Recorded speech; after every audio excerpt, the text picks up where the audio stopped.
R&R.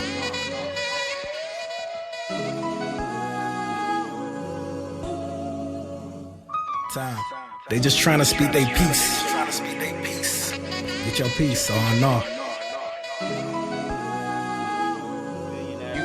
Military can understand that it's two different roles. You see somebody out there in the military, and when they called in, reservists or whoever they may be, you got to realize they can't just go while in uniform, while on duty, and participate in stuff like that. They're there for a reason. They're there doing a job. They're on the clock per se.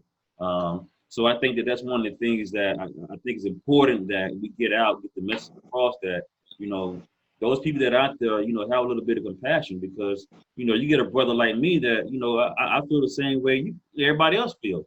But if the military might feel like I got to go out there and I got to do that, then I have to do that, because that's what I'm getting paid to do. But so, when does it, but where, at what point do you draw a line as far as what you are willing to do for your job per se, like you're on the clock?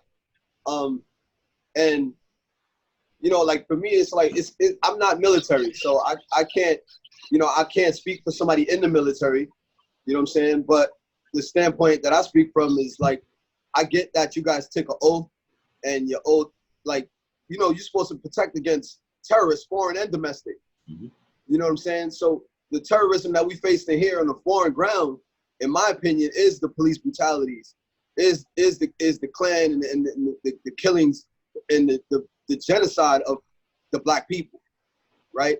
So for them, for the government to ask you guys who are on the clock to go out there, and have to make a decision between your livelihood and your morals and your values and what and stuff like that. Like how do you make that decision? Like how can you ask somebody to put 16 years worth of work in, investment in a retirement and in a career and in their future and all of that on the line, right? At that very moment.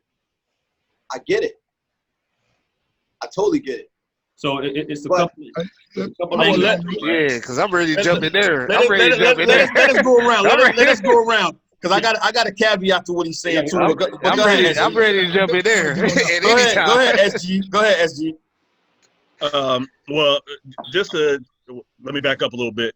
The biggest thing about the military, and from all of us that have served, we've run into many different instances where we've had to really kind of take a look at ourselves and like, okay, do I react as me, SG, Sergeant SG, or whatever the case may be, or do I act as my personal self and everything? Right. So I mean, in the military, you face that day in and day out or whatever, and so it's hard to balance the two.